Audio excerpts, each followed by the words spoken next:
Bimwe mu bigize umuntu harimo no kugira ubwoba. Nk'uko umuntu agira ibyishimo, umuntu akagira umunezero, umuntu akaba yaseka.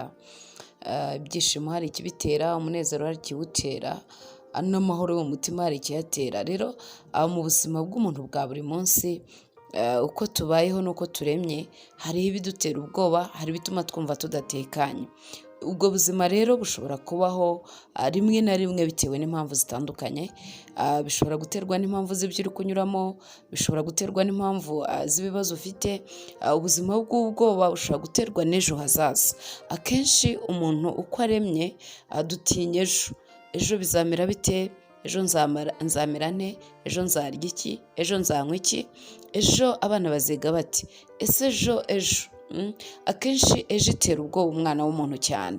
Akenshi abantu ntiduhangayikishwa n'ibyo turi burya uyu munsi, duhangayikishwa n'ibyo tuzarya ejo. Umuntu ashobora kudahangayikishwa n'ibyo ari buteke uno munsi, agahangayikishwa na sitoke irimo gushira. Umuntu ashobora kudahangayikishwa nuko imyenda yambaye uyu munsi imeze, agahangayikishwa n'iyo azambara ejo. Rero buri munsi hagenda haba, umuririmbyi niwe wavuze ngo umunsi ujyana n'ibyago byawo. Ariko akenshi ubuzima bw'umuntu butinya ejo cyane. Hanyuma rero nari ndimo babwira ko hari ibintu bituma umuntu agira ubwoba mu buzima bwe bwa buri munsi. Tugiye gusoma ijambo ry'Imana riri muri Yosuwa igice cya mbere umurongo wa 9. Haravuga ngo mbese si ibyo bigutegetse, ni uko komera ushikame ntutinye kandi ntukuke umutima, kuko Uwiteka Imana yawe iri kumwe nawe aho uzajya hose. Imana ishimwe cyane. Aya ni amagambo Imana yabwiye Yosuwa nyuma y'uko Mose apfa. Imana yahagurukije Yosuwa inategeka Mose gusiga amuraza ubuyobozi kugira ngo ayobore ubwoko bw'Abisiraheli abavana aho bari bageze abageze mu gihugu cy'i Kanani. Hari hasigaye byinshi byo gukora. Hari inyanja, hari Yorodani Prito, hari Yeriko, hari ibintu byinshi. Hari ukubohoza igihugu kuko cyari kirimo abanyamahanga, harimo abanyakanani bamwe Abisiraheli 10 batinye. Yosuwa na Kalebu bakaba aribo batinyuka, bakavuga ngo abo muri icyo gihugu tuzabarya nk'imitsima. Ibo ntibafite kibakingira cyangwa se Imana rurema. Ariko twebweho Uwiteka ari mu ruhande rwacu. Hari byinshi byo gukora, hari hasigaye akazi kenshi cyane. Urumva hari abo banyamahanga, igihugu cyose cyari gituwe.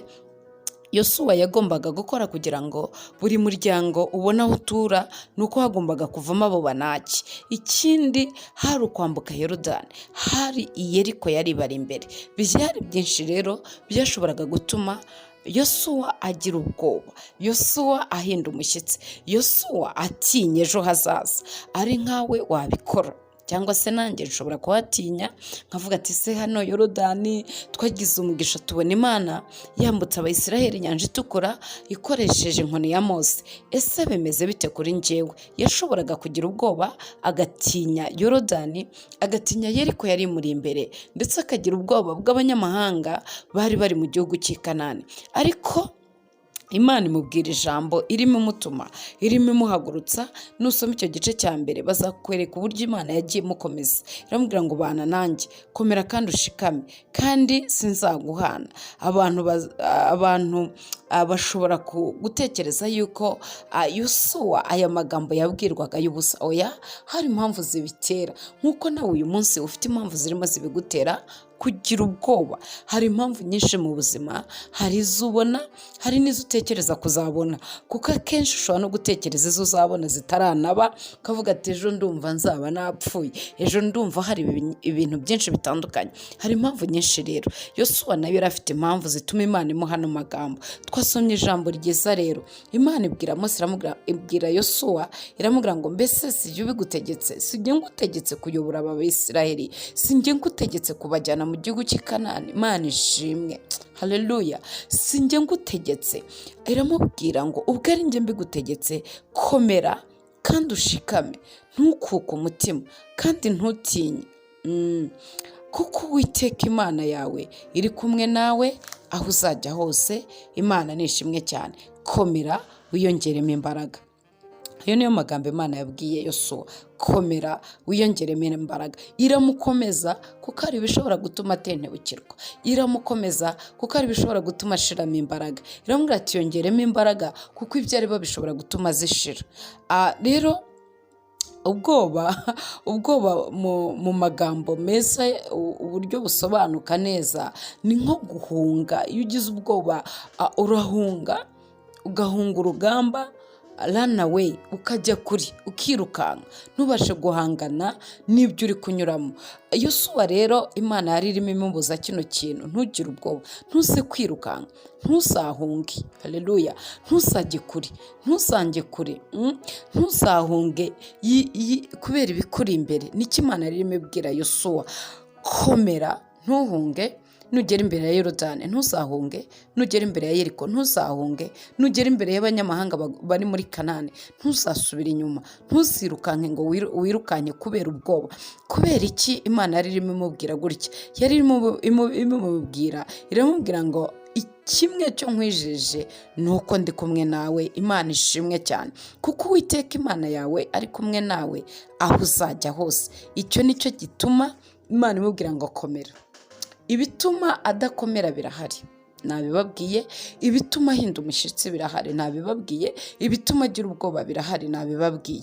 Ariko Imana ibwira Yosuwa, iramubwira ati noneho rero komera, kandi ntukuke umutima.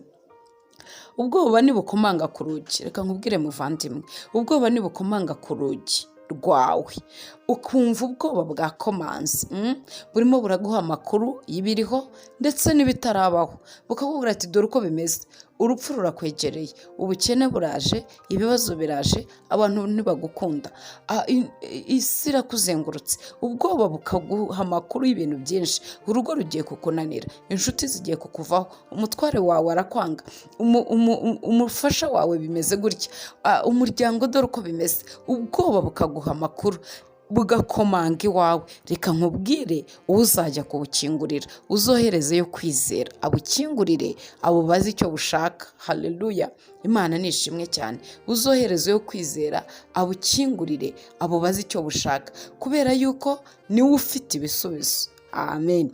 Uwo mushyitsi bita bwoba nakomanga iwawe, oherezayo kwizera, agenda mukingurire, amubaze urashaka iki. Kwizera kuvuga iki?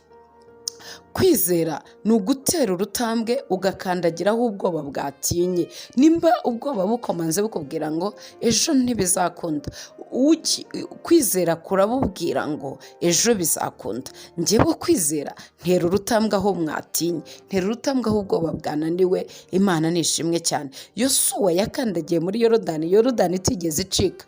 Abwira abatambyi, arababwira ati mukandagiremo, mubanzemo, kugira ngo Abayisiraheli bambuke. Afite kwizera kumubwira ngo Imana yambwiye ko nkomera, sinzatinye Yorodani, sinzayihunge. Twavuze ngo ubwoba mu mwimerere wabwo w'ijambo ni uguhunga, kwirukanka, mbese kutabasha guhangana n'ibyo uri kunyuramo, nicyo bita ubwoba. Imana iramubwira ati ntuzahunge, ntuzagire ubwoba imbere ya Yorodani, kandagiramo, Uwiteka ari kumwe nawe. Kuko yari yamubwiye ngo Uwiteka Imana ari kumwe nawe, ntuzahunge. Haleluya. Rero nawe ufite byinshi biri gukomanga iwawe. Ibi nubimenya, ntuzongera kuba mu bwoba namba, ntuzongera guhindishwa umushyitsi nibiba, ntuzongera guterwa ubwoba n'ibiguhagaritse umutima. Imana iravuga ngo ndi kumwe nawe, ndi kumwe nawe. Kandagira muri Yorodani, ndi kumwe nawe. Nitugera kuri Yeriko, ndi kumwe nawe. Nitujya gukura abanyamahanga mu gihugu cyabo, ndi kumwe nawe. Nawe irakubwira uyu munsi wa none ngo kandagiramo, ndi kumwe nawe. Genda, ndi kumwe nawe. Ese ni ibiki byabuze? Njye ndi kumwe nawe. Intambara urimo kurwana, njye ndi kumwe nawe. Ibibazo biguteye, njye ndi kumwe nawe. Yosuwa rero kwizera niko kwamubashishije kugeza Abayisiraheli i Kanani.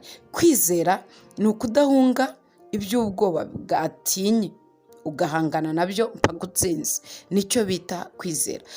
Urufunguzo rutsinda rero guhangayika, urufunguzo rutsinda ubwoba ni ukugirira Imana icyizere, ni ukuyizera. Nk'uko yabwiye Yosuwa, yaramubwiye ngo ntukuke umutima, kuko Uwiteka Imana iri kumwe nawe aho uzajya hose. Umunsi w'ejo tuzongera tubone uburyo Imana iri kumwe nawe. Tuzongera tuganire uburyo Imana iri kumwe nawe utagomba kugira ubwoba.